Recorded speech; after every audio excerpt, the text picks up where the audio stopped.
Olá, queridos, sejam bem-vindos ao Entenda a Bíblia, sejam bem-vindos ao nosso canal. Nós estamos falando sobre o livro de Daniel e esse segundo vídeo do livro de Daniel nós vamos falar sobre a linguagem apocalíptica do livro de Daniel, principalmente nos capítulos 7 até o último capítulo do livro de Daniel. É sobre isso que nós vamos falar, o surgimento do gênero apocalíptico. Foi na época de Daniel que surgiu esse gênero, principalmente de maneira oficial, que nós temos na Bíblia, principalmente em Daniel, um pouquinho em Ezequiel e lá no final, no livro de Apocalipse. É sobre isso que nós vamos falar no Entenda a Bíblia de hoje.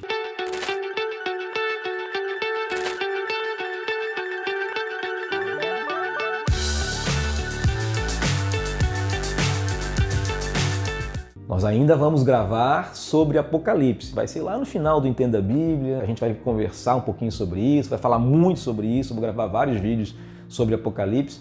Mas a gente quer que você entenda que Apocalipse é um gênero literário. A linguagem apocalíptica é um gênero literário que surgiu nessa época, que surgiu com o livro de Daniel, principalmente na Bíblia. A primeira aparição do gênero apocalíptico nas Escrituras Sagradas aconteceu no livro de Daniel, principalmente ali nos capítulos 7 até o capítulo 12 de Daniel. Está o contexto, dentro do contexto bíblico, está esse gênero apocalíptico aparecendo pela primeira vez. E Apocalipse não significa literalmente fim dos tempos. Quando a gente fala de Apocalipse, a gente fala, o fim, o retorno de Jesus. E vamos gravar essa passagem assim, retorno de Jesus. Isso é muito importante para a gente entender a linguagem apocalíptica. Na verdade, a palavra apocalipse significa revelação. É uma resposta a todos os problemas que nós estamos passando. Uma esperança, uma revelação daquilo que está oculto. Mas o que está oculto aos olhos do povo? É a resposta a uma promessa.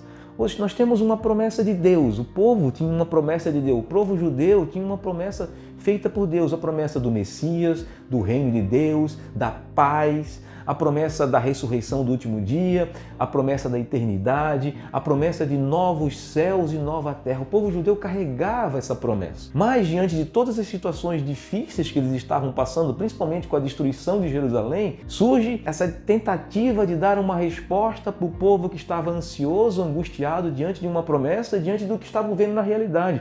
A realidade estava totalmente diferente da promessa de Deus. Onde nós erramos? Como nós vamos alcançar essa promessa? Será que essa promessa é verdadeira? Será que é algo que nós estamos fantasiando, que os profetas fantasiaram, que os patriarcas fantasiaram? Ou será que realmente Deus vai nos dar a promessa? Será que isso vai acontecer? E quando isso vai acontecer? E aí surge, da parte de Deus, essa revelação, essa linguagem, esse gênero literário que nós chamamos de apocalíptico, que vai nos responder por meio de visões, por meio de figuras, por meio de metáforas, por meio de alegorias, vai responder àquilo que Deus está querendo mostrar para que a gente perceba que quando essas figuras, essas visões começam a acontecer na história, é porque está próximo o tempo de que Deus vai concretizar todas as suas promessas.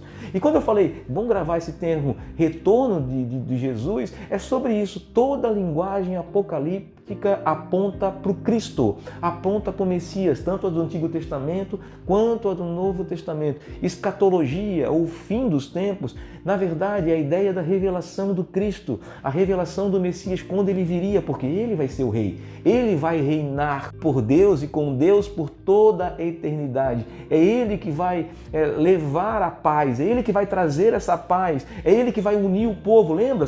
O povo está dividido, separado, o reino do sul e o reino do norte. Ele vai reunir o povo e reunir o povo novamente em Jerusalém com a construção de um novo templo. Isso são figuras de linguagem. A gente lê lá Apocalipse, a gente vai falar sobre isso em outro vídeo. Quando a gente lê lá Apocalipse, a gente vai perceber no final do livro que o templo é o próprio Senhor, a própria presença de Deus, a própria presença do Messias, a própria presença de Jesus no meio do povo. Não precisamos mais de templos construídos. A linguagem apocalíptica diz que o Messias reconstruiria o templo. No vídeo anterior, quando nós estávamos falando de Daniel, dessa introdução do livro de Daniel, eu falei, não tira o livro de Daniel da Bíblia. Por favor, não tira o livro de Daniel do contexto bíblico. Ele pertence a um contexto.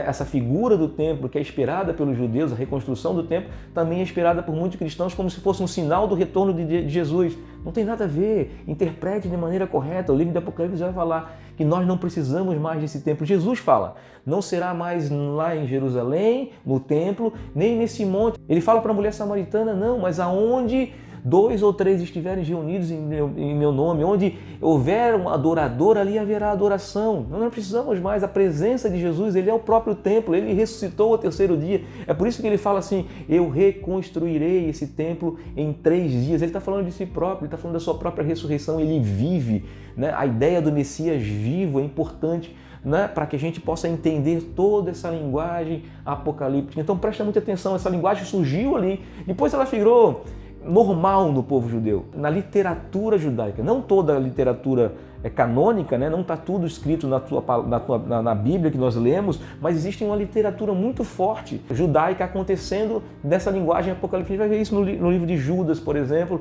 citações de literaturas que não estão no canon bíblico, mas Judas cita. Judas cita faz essas citações dos livros apocalípticos, da literatura apocalíptica que estava surgindo no meio. Então existia essa preocupação, dessa revelação do que está oculto. Vai acontecer dessa forma, e quando vocês verem isso, vai acontecer, e quando vocês verem aquilo, vai acontecer, e quando vocês verem aquilo, está acontecendo isso. Na verdade, está tudo apontando para o Cristo, está tudo apontando para Jesus. E sim, aí nós podemos dizer dessa forma, quando a gente entende dessa forma, a gente vai dizer, sim, o Apocalipse fala da escatologia, fala do tempo final, fala da nova Jerusalém, né? Não é aquela Jerusalém territorial que nós sabemos e conhecemos que existe lá, né, na capital do atual Estado de Israel, mas é a Jerusalém, a nova Jerusalém que desce dos céus. Essa é a promessa se cumprindo, a Jerusalém celestial, a Jerusalém que é a nossa pátria verdadeira, a pátria de todo aquele que crê e tem uma aliança com Cristo, com o Messias. E vai haver paz, verdadeira paz, né? O apóstolo Paulo, né, ele nos adverte, ó, cuidado, quando for anunciada a paz, ele está dizendo, quando for anunciada a paz, não é o Cristo que está vindo, mas é o anticristo que está vindo, está aparecendo no mundo. São cuidados que a gente tem que ter ao ler a linguagem apocalíptica, ao ler essas questões. Então, e outra coisa, quando eu falo sobre linguagem apocalíptica, sobre gênero apocalíptico, cuidado, não alegorize um texto que já é alegórico. Muita gente tem feito isso e muita gente tem lido essas linguagens, essas interpretações e tem acreditado nessas interpretações. Porque vai acontecer isso, ó, 70 semanas de Daniel, falta uma semana acontecer. Calma, ele não está apontando para o fim, ele está apontando para o Cristo. E não é porque aconteceu. Então, aquilo ali já aconteceu no período histórico. Está apontando para quando Cristo viesse, a tudo que aconteceu na questão. Não falta uma semana, já aconteceu. Cristo já ressuscitou. Então, aprenda a interpretar as questões de acordo com o contexto bíblico, sempre olhando para o Cristo e para o reino de Deus. É 2 focos interpretativos de uma linguagem apocalíptica. Lembre do Cristo e do reino de Deus e de tudo que as promessas bíblicas em todas as profecias do Antigo Testamento, principalmente, anunciam sobre o Cristo e o reino de Deus. Quando ele viesse, aconteceria isso, aconteceria aquilo outro. Então, esse é o foco.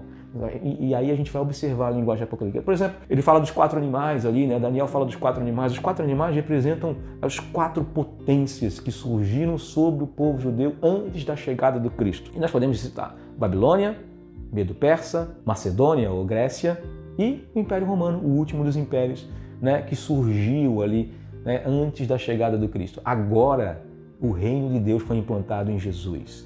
Cristo reina. Não existe mais nenhum império humano dominando.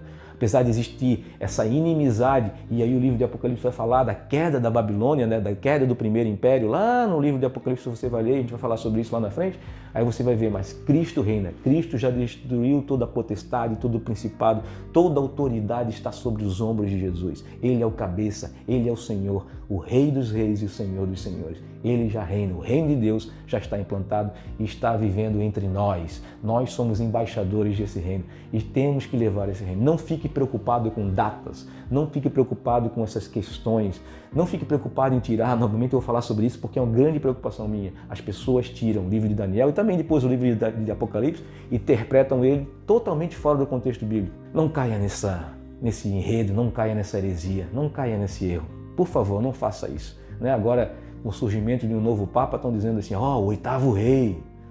Não se preocupa com isso. A linguagem apocalíptica não fala do anticristo. O foco não é o anticristo. O foco não é revelar o anticristo nem os tempos finais. O foco sempre é a revelação de Jesus Cristo. É sobre ele. Tudo é sobre ele. Então aprenda sobre isso. Ao ler o livro de Daniel, principalmente dos capítulos 7 ao 12, sempre foque, procure Jesus ali, procure o Cristo, a revelação do Cristo, porque ele está ali. Que Deus te abençoe, um grande abraço e no próximo vídeo nós vamos falar sobre a origem do aramaico, essa linguagem que Jesus falava no primeiro século. Que Deus te abençoe, um grande abraço.